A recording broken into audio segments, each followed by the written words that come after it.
warahmatullahi wabarakatuh. Alhamdulillah, bersyukur kepada Allah Subhanahu wa Ta'ala, di mana kita diberikan nikmat sehat sehingga kita dapat berkumpul di acara Bilal Belajar Ilmu Islam Al-Azhar. Baik, saya tidak sendiri di sini. Saya ditemani oleh Ustadz Mustafa, kemudian ada Maulana dan ada Tias. Assalamualaikum. Baiklah, sahabat Bilal yang ada di rumah, tidak hanya kita berbincang-bincang sedikit, kita mempunyai tema, yaitu tema kita adalah amalan-amalan yang terkandung dalam surat Al-Baqarah ayat 183 sampai dengan 187. Bacaan ayat Al-Baqarah yang akan dilantunkan oleh Ananda Maulana dan diterjemahkan oleh Ananda Tias. Kepada Ananda, saya persilakan. Assalamualaikum warahmatullahi wabarakatuh. Waalaikumsalam warahmatullahi wabarakatuh. A'udzu billahi minasy syaithanir rajim.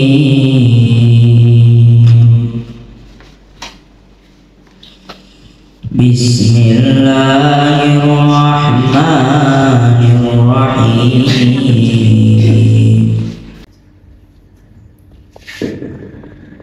Ya ayyuhalladzina amanu kutiba alaikumus shiyam kama kutiba alal ladzina min qablikum la'allakum tattaqun. Ayyaman ma'dudat,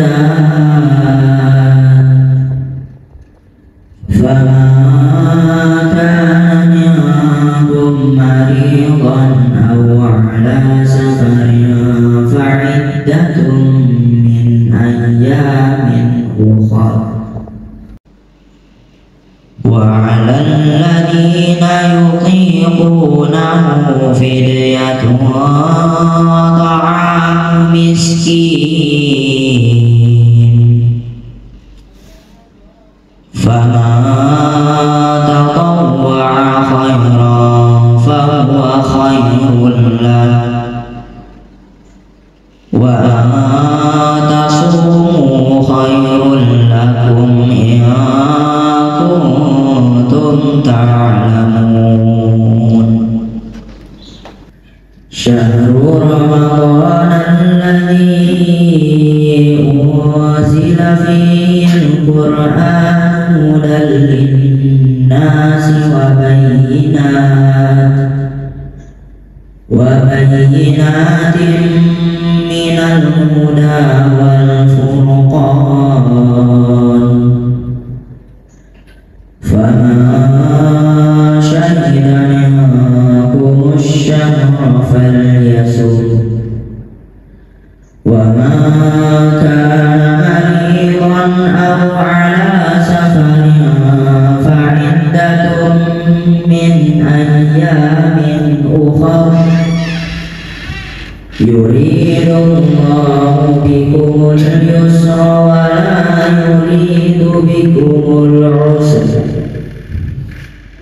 ولتكملوا العدة ولتكبروا الله على ما هداكم ولعلكم تشكرون. وإذا سألك عبادي عني فإني قريب أجيب دعوة الداع إذا دعان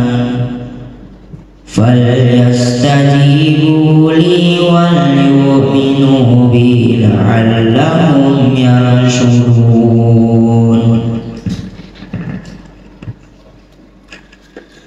أحل لكم ليلة الصيام الرفث إلى نسائكم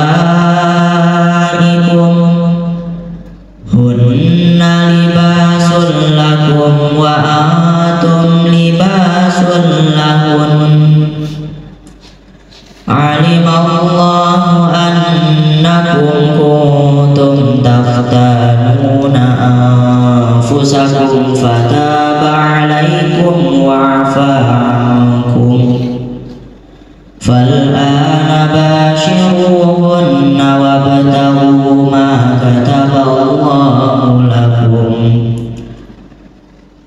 وكلوا واشربوا حتى يتبين لكم الخيط الأبيض من الخيط الأسود من الفجر ثم أتموا الصيام إلى الليل ولا تباشروهن وأنتم عاكفون في المساجد تلك حدود الله فلا تقربوها كذلك يبين الله آياته للناس لعلهم يتقون صدق الله العظيم. Aku berlindung kepada Allah dari godaan syaitan yang terkutuk dengan menyebut nama Allah yang Maha Pengasih lagi Maha Penyayang. Wahai orang-orang yang beriman, diwajibkan atas kamu berpuasa sebagaimana diwajibkan atas orang sebelum kamu agar kamu bertakwa, yaitu beberapa hari tertentu. Maka barang siapa di antara kamu sakit atau dalam perjalanan lalu tidak berpuasa, maka wajib mengganti sebanyak hari yang dia tidak berpuasa itu pada hari-hari yang lain. Dan bagi orang yang berat menjalankannya wajib membayar fidyah, yaitu memberi makan seorang miskin. Tetapi barang siapa dengan kerelaan hati mengerjakan kebajikan, maka itu lebih baik baginya, dan puasamu itu lebih baik bagimu jika kamu mengetahui. Bulan Ramadan adalah bulan yang di dalamnya diturunkan Al-Quran sebagai petunjuk bagi manusia dan penjelasan-penjelasan mengenai petunjuk itu dan pembeda antara yang benar dan yang batil. Karena itu, barang siapa di antara kamu ada di bulan itu, maka berpuasalah. Dan barang siapa sakit atau dalam perjalanan dia tidak berpuasa, maka wajib menggantinya sebanyak hari yang ditinggalkannya itu. Pada hari-hari yang lain Allah menghendaki kemudahan bagimu dan tidak menghendaki kesukaran bagimu. Hendaklah kamu mencukupkan bilangannya dan mengagungkan Allah atas petunjuknya yang diberikan kepadamu agar kamu bersyukur. Dan apabila hamba-hambamu bertanya kepadamu Muhammad tentang aku, maka sesungguhnya aku dekat, aku kabulkanlah permohonan orang yang berdoa apabila dia berdoa kepadaku. Hendaklah mereka itu memenuhi perintahmu dan beriman kepadamu agar mereka memperoleh kebenaran. Dihalalkan bagimu pada malam hari puasa bercampur dengan istrimu. Mereka adalah pakaian bagimu dan kamu adalah pakaian bagi mereka. Allah mengetahui bahwa kamu tidak dapat menahan dirimu sendiri, tetapi Dia menerima tobatmu dan memaafkan kamu. Maka sekarang campurilah mereka dan carilah apa yang telah ditetapkan Allah bagimu. Makan dan minumlah hingga jelas bagimu perbedaan antara benang putih dan benang hitam, yaitu fajar. Kemudian sempurnakanlah puasa sampai datang malam. Tetapi jangan kamu campuri mereka ketika kamu beriktikaf dalam masjid. Itulah ketentuan Allah, maka janganlah kamu mendekatinya. Demikian Allah menerangkan ayat-ayatnya kepada manusia agar mereka bertakwa. Maha benar Allah dengan segala firman-Nya. Sadaqallahul-azim. Semoga yang mendengarkan dan membacakan dapat diberikan nikmat pahala yang melimpah dari Allah Subhanahu wa Ta'ala. Amin amin ya rabbal alamin. Acara selanjutnya yaitu kita berbincang-bincang kepada Ustadz mengenai amalan yang terkandung dalam surat Al-Baqarah yang telah dibacakan oleh Ananda Maulana dan Ananda Tias. Kepada Ustadz saya persilakan. Assalamualaikum warahmatullahi wabarakatuh. Sahabat Bilal yang sama-sama mengharapkan ridhonya Allah Subhanahu wa Ta'ala. Jadi bulan Ramadan itu adalah bulan yang sangat istimewa ya. Maka ketika datang bulan Ramadan disunahkan, diperintahkan kita untuk bergembira. Maka kita menyebutkan marhaban ya Ramadan ya, Ramadan, marhaban ya. Marhaban itu asal katanya daripada rohaba. Rohaba itu artinya lapang, luas, senang, gembira ya. Makanya kita ucapkan marhaban Ramadan. Bukan saja bulan Ramadan itu bulan spesial yang dikatakan oleh Allah Subhanahu wa Ta'ala. Kenapa? Karena di dalam bulan Ramadan ada amalan yang Allah Subhanahu wa Ta'ala berikan pahalanya berlipat-lipat ganda. Dalam satu hadis itu dikatakan ya, kalau kita beramal perkara yang fardu maka Allah Subhanahu wa Ta'ala lipatkan menjadi 70 kali lipat. Sedangkan kalau kita beramal pahala yang sunnah di bulan Ramadan, Allah Subhanahu wa Ta'ala akan berikan pahala seperti amalan ibadah fardu di dalam bulan yang lain. Jadi bulan Ramadan itu ajib ya. Maka bulan Ramadan itu di antara 12 bulan yang Allah Subhanahu wa Ta'ala sebutkan di dalam Al-Quran hanya ada bulan Ramadan aja ya. Kalau dalam ilmu tafsir, ilmu Al-Quran dikatakan sesuatu yang disebutkan secara spesifik di dalam Al-Quran berarti dia ada keistimewaannya ya. Contoh misalkan di dalam Al-Quran itu ada seorang nama wanita yang disebutkan oleh Allah Subhanahu wa Ta'ala, bahkan ada nama suratnya di dalam Al-Quran. Surat apa? Maryam, nama perempuan ya.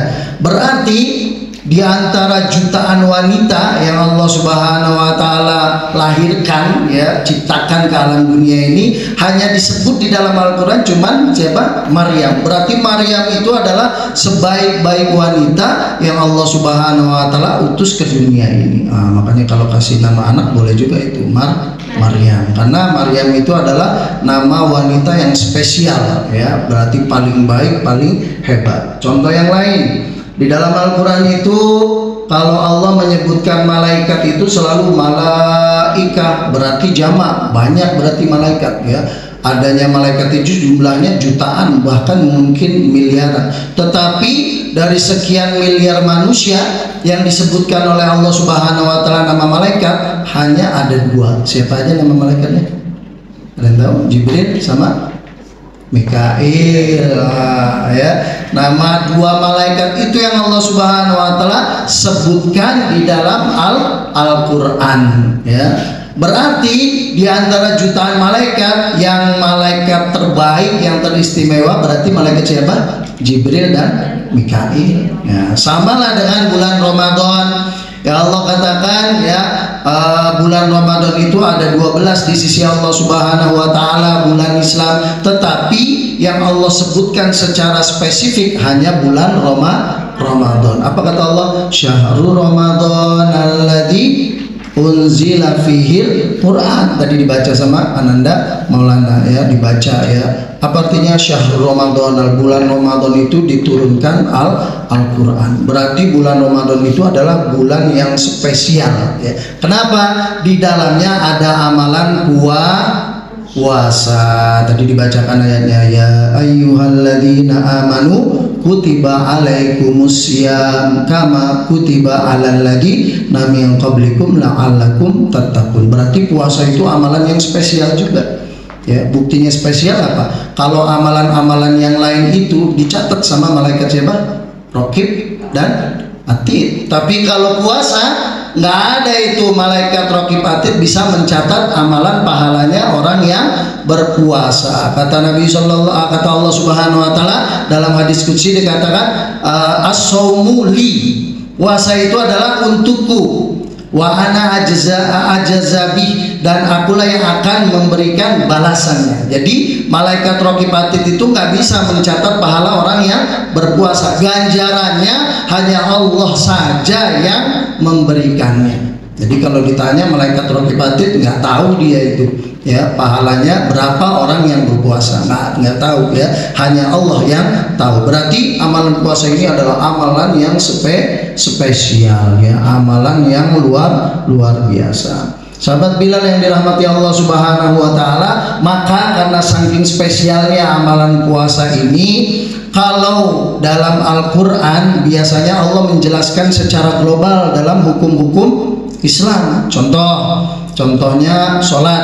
Kalau sholat itu Allah Subhanahu Wa Taala hanya perintahkan aqimus sholat wa atus zakat, cuma perintah aja secara global. Tapi gimana rukunya, gimana sujudnya, apa bacaannya, ada nggak di dalam Al-Quran? Nggak ada ya, nggak dijelaskan secara spesifik, hanya diterangkan di dalam Al-Quran secara global. Lalu dari mana kita melihatnya? Dari sunnah Nabi Shallallahu Alaihi Wasallam. Kata Nabi apa? Shollu kama ra'aitumuni usolli, sholatlah kalian sebagaimana melihat aku sholat, kata Nabi Shallallahu Alaihi Wasallam. Contoh yang lain, zakat ya. Zakat itu Allah Subhanahu Wa Taala jelaskan hanya secara global ya, tetapi hanya Allah perintahkan innamas shadaqatu lil fuqara wal masakin, hanya diberitahu kepada siapa saja zakat itu diberikan ya, secara global semua. Tapi kalau untuk puasa tidak, Allah Subhanahu Wa Taala jelaskan secara detail di surat Al-Baqarah dari ayat 183 sampai ayat 187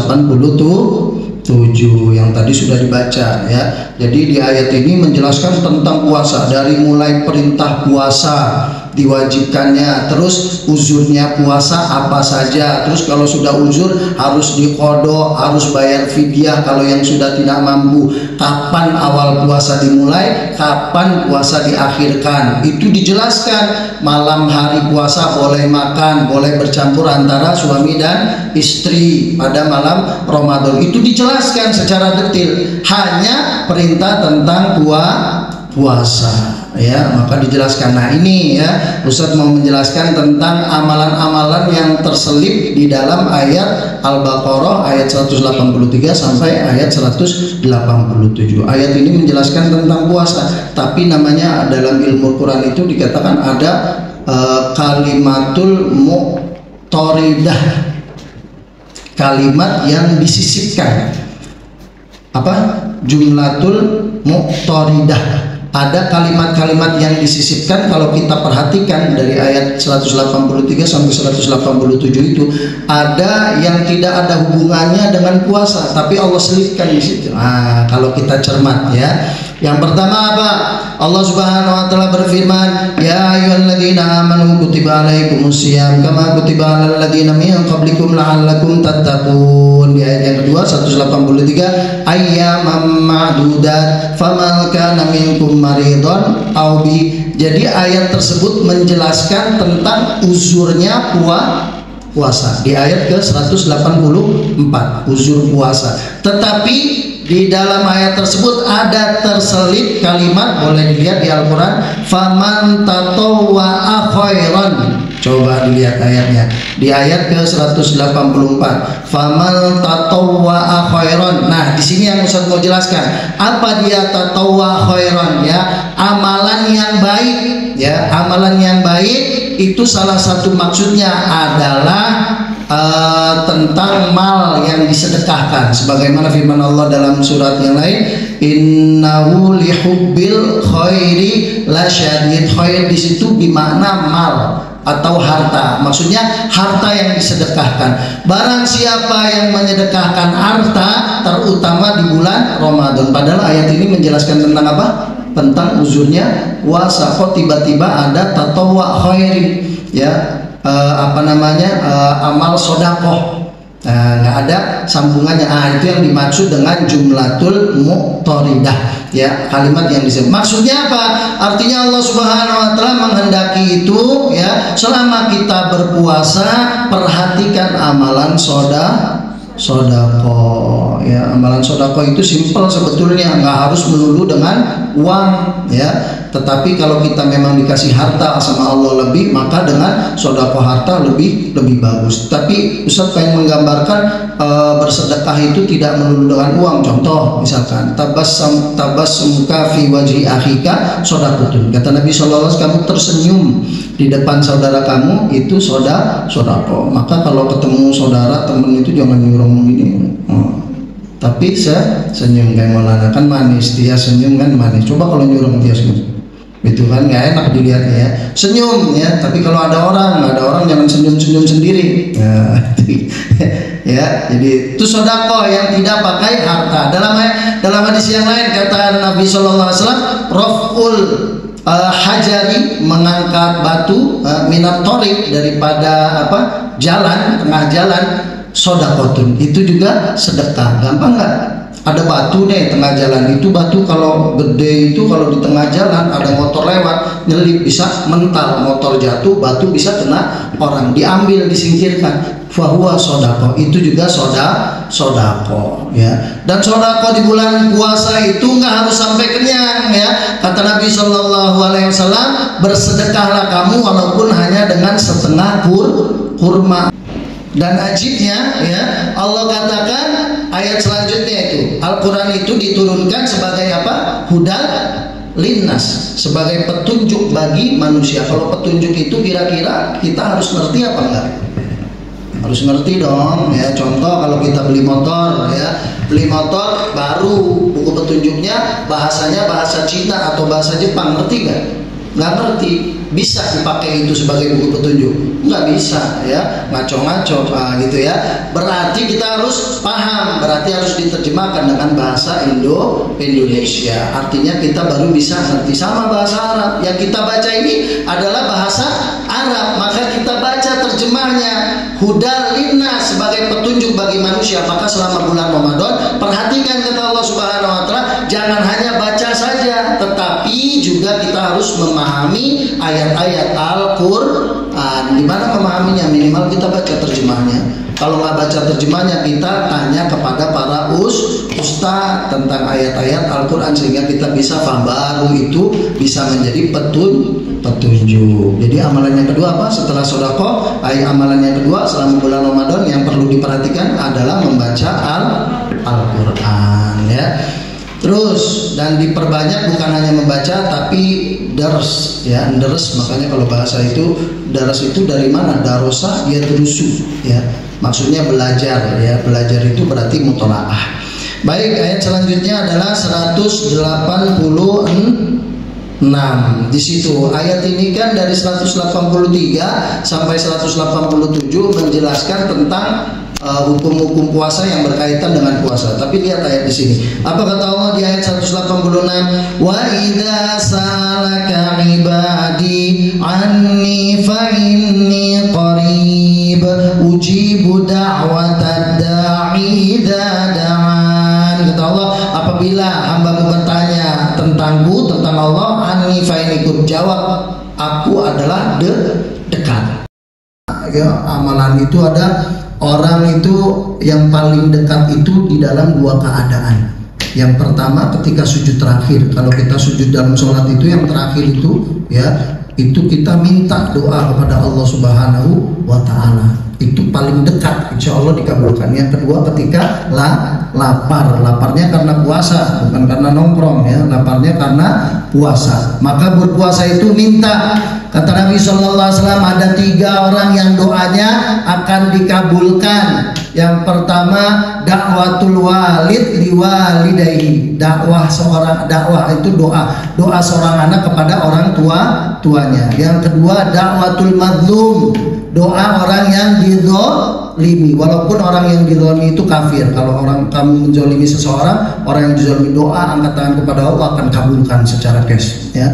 Yang ketiga, dakwatus shaim, doanya orang yang berpuasa ya, terutamanya ketika waktu sahur dan ketika akan berbuka. Kata Nabi SAW, lis-shaimi farhatani, bagi yang berpuasa itu 2 kebahagiaan. Yang pertama, indal iftar, ketika mau berbuka. Yang kedua indal liqa'i rabbi, ketika mau berjumpa dengan Allah, mengambil ganjaran pahala dari Allah. Maka minta, apalagi waktu-waktu sore sebelum buka ya. Ini kadang-kadang kita malah sibuk ngabuburit ya, sore-sore sibuk cari bukaan sampai maghrib, akhirnya macet ya, boro-boro bisa doa, bisa amalan. Maka jangan sampai kita disibuk. Kalau mau cari ya bisa asal boleh ya. Kalau sudah jam 5:30 duduk ya sama-sama sama keluarga atau laki-laki berbuka berjemaah di masjid, doa. Apa yang diminta? Kata Nabi SAW, mintalah 4 perkara. Yang 2 perkara meridhoi Tuhanmu, yang 2 perkara lagi adalah kamu butuhkan. Yang pertama apa? Asyhadu alla ilaha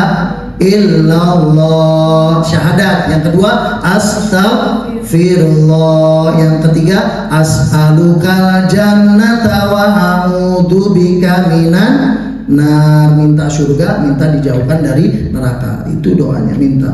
Makanya kalau orang dulu itu sebelum buka zikirnya itu, asyhadu an la ilaha illallah, astaghfirullah, as'alukal jannata wa a'udzubika minan nar. Nah, itu dia, dihafalkan ya. Jadi jangan ngabuburit itu programnya setan ya. Kalau kita ikutin sibuk, harusnya kita doa yang makbul, tapi sibuk ngabuburit ya, sempat doa minta kepada Allah hajat dunia ataupun hajat akhirat. Amalan yang ketiga tadi apa aja? Sedekah, baca Quran. Yang ketiga, berdoa. Yang keempat, ayat selanjutnya yang terakhir di ayat 187. Di sini Allah Subhanahu wa taala menjelaskan halal bagi kamu pada malam Ramadan bercampur dengan istrimu, boleh makan minum kalau setelah maghrib. Tetapi di akhir ayatnya perhatikan, wala tubashiruhunna wa antum akifuna fil masajid, iktikaf di masjid. Jadi selama Ramadan ini perhatikan ya 4 amalan ini. Yang pertama sedekah, yang kedua baca Quran, yang ketiga berdoa, yang keempat iktikaf. Iktikaf itu simple ya, paling enak itu madzhab Syafi'i. Kita masuk masjid, kaki kanan baca apa? Doanya Allahumma ftahli abwaba rahmatik, dibarengi sama niat nawaitul iktikafa fi hadzal masjid sunnatan lillahi ta'ala. Sudah terhitung iktikaf. Oh, amalan itikaf apa aja? Amalan itikaf itu nggak harus baca Quran. Baca Quran itu pahalanya lain. Zikir saja. Zikir itu pahalanya lain ya. Baca Quran, zikir itu pahalanya lain. Zikir, itikaf itu berdiam diri di masjid.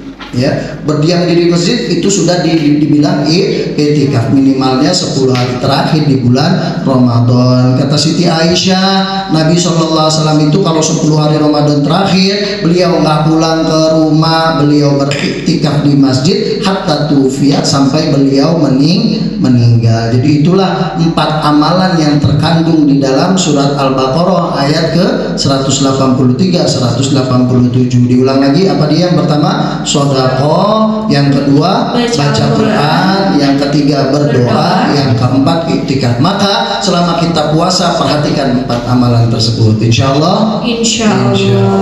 Boleh mungkin ada pertanyaan? Baik Ustadz, kalau apabila kita di saat puasa kita melalaikan ibadah wajib kita, sholat, bagaimana itu Ustadz? Ya. Jadi amalan, ingat dalam apa namanya rukun Islam itu kan ada urutannya. Yang pertama syahadat, yang kedua sholat. Tapi sholat apa? Bayar zakat, puasa, baru haji. Jangan dibolak-balik ya. Maka dia berdosa walaupun dia tidak berdosa karena tidak meninggalkan puasa, tapi dia berdosa meninggalkan sholat yang wajib. Masalah puasanya diterima atau tidak itu urusan Allah, tetapi dia meninggalkan sholat, dia dosanya dosa besar, wajib untuk bertaubat. Jadi jangan sampai kita puasa iya, sholat enggak. Maka sholat, perhatikan, yang pertama di bulan Ramadan wajib puasa, jadi dua-duanya harus dilakukan. Baik, demikianlah rangkaian acara kita hari ini. Dapat kita simpulkan bahwa amalan-amalan yang terkandung dalam surat Al-Baqarah ayat 183 sampai dengan 187 yaitu pertama yaitu sedekah, kedua membaca Al-Quran, ketiga berdoa, dan keempat iftikaf. Semoga kita diberikan kesehatan sampai dengan selesai Ramadan dan kita dapat berkumpul lagi bersama di acara Bilal ini. Saya akhiri, wassalamualaikum warahmatullahi wabarakatuh. Waalaikumsalam warahmatullahi wabarakatuh.